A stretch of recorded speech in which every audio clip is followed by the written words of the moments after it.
Bundaq ahvolda nikoh uzilamdi? Savol. Assalomu alaykum. Ayol ikki taraf tuvandagidek to'xtam tuzishgan. Yoziqcha to'xtamnoma. 2010 yili 5 oyning 4 kunidan boshlab ayoliga namoz o'qish, tamaki chekmaslik to'g'risida va'da berdi.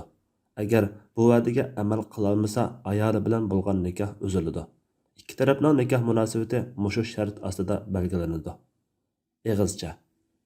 Ayoli tamakini bir qatim cheksang yoki namozni bir kun o'qimasang to'xtamga xiloflik qilgan bo'lasan. Shundoq. Ayol mendan yoshirsangmi Allohdan yoshirolmaysan. Agar tamaki chekib qolsang Alloh ko'rib nikohimizni uzib etadimi? Ha, uziladi. Ayol bu va'da bir oylik yoki bir yillik emas, umrining oxirigacha. Bo'lmasa nikohimiz oxirlashgan bo'ladi. Ha, oxirlashadi. Ayol va'damizga Alloh guvoh bo'lsin. Alloh guvoh bo'lsin. Ayol ikki taraf yuqorqidek to'xtamlashgan. Ammo atisidan boshlabla yana tamaki chekkan. Namoznimi ham 1-2 oydan keyin o'qimay tashlavatgan. Shu sabab bilan qaytadan nikoh o'qitgan. Yana va'daga xiloflik qilgan. Yana nikoh o'qitgan. Hozir yana xiloflik qilgan. Savol. Ikki tarafning yana uy tutib birga turishiga yo'l bormi? Agar bo'lsa, buning dalili nima? Agar bo'lmasa-chi? Agar yo'l bo'lmasa, ayol boshqadan nikohlanib, ajrashib, andan hozirgi eri bilan yenishsa bo'lamdi. Yenishgandan keyinmi to'xtam kuchga ega bo'lamdi? Javob. Va alaykum assalom va rahmatullohi va barakatuh. Barliq hamd sanolar Janobi Allohga bo'lsin. Durud va salomlar payg'ambarimizga, u zotning oila tavobatlariga, ashablariga va u zotga toki qiyomatgacha ergashganlarga bo'lsin. Birər şərtga bağlab qoyğan ahvalda şərt qılğan işni qılsa taloq tushadiganligi ko'pchilik olimlarning qarashidir. Bularning ichida 4 mazhab olimlarimi bor. Mazkur vaqalikda taloqni tamaki chekish bilan namozni tashlashga bog'lab qo'ygan. Yana uning ustiga umrining oxirigacha deb qayd qilib, davomli tushib turadigan qilib qo'ygan. Demak, 3 taloq 3 qatim shu ishlarni qilish bilan tushib bo'lgan. Endi vallohu a'lam. Ikki tarafning o'y tutishiga yo'l yo'q. Dalillar. Allah Taala Maid surasining 5-ida ey iymon etganlar, ahdilarni to'liq ado qilinglar degan. Vaqalikda ikki taraf o'z ixtiyorligi bilan Allohni guvoh qilib ahdlashgan.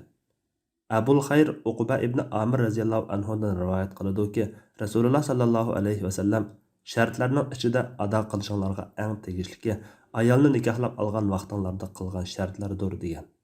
Rasululloh sallallohu alayhi va sallam musulmonlar shartlarda turdi degan. Ata taloq deb boshlab orqadan shart qo'ysa, sharti hisob bo'ladi degan. Yana bir kishi ayolini taloq qilmoqchi bo'lganda oldi bilan sen taloq deb so'zini boshlab orqadan uyga kirib qolsang deb shart qilsa, sharti bo'yicha bo'ladi. Shartni taloqdan ilgari talaffuz qilishi kerak emas. Nafi bir odam ayolini uydan chiqib qolsang, uzil kesil taloq desa, hukmi qandoq bo'ladi deganda Ibn Umar radhiyallohu anhuma agar uydan chiqib qolsalar, uningdan uzil kesil taloq bo'lib ketadi. Chiqmasa hech nima bo'lmaydi degan. Qatada agar qo'rsoq ko'tarsang sen taloq desa, har qatim hayzdan paklanganda uning bilan bir qatim jimo qiladi. Agar qo'rsoq ko'targanligi ma'lum bo'lsa, uningdan ajrab ketadi degan. Endi yo'l bo'lmag'achqa ayol iddatni toshqizganda burunqi eriga tegilmaydigan yot ayolga aylangan bo'ladi. Xolisa iddat toshqizgandan keyin boshqa erga uy tutish maqsadida tegsa bo'ladi. Eli ishiltib, shakli nikoh qilib, burunqi eriga halol bo'lish uchun erga tegsa, bunaga aralashganlar la'natga uchraydi. Agar ayol iddatni toshqizgandan keyin boshqa erga uy tutish maqsadida tekkandan keyin olimodis chiqisholmay qilib uy tutib qolishi mumkin bo'lmay taloq qilinib ketgan ahvolda iddatni toshqizsa, andan burunqi erga nikohlansa halol bo'ladi. Qaytadan nikohlanib, burunqi eri bilan uy tutgandan keyin ilgirgi to'xtam kuchga ega emas, amaldan qoladi. Biror ishni qildirish yoki qildirmaslik uchun ishlarni taloqqa chetib olmayli. Bo'lmasa, mushundaq oqibat kelib chiqadi. Alloh eng to'g'risini bilguchidir. Fatvoda Doktor Abdul Aziz rahmatulloh. Fatvolar majmuasi 1-tom.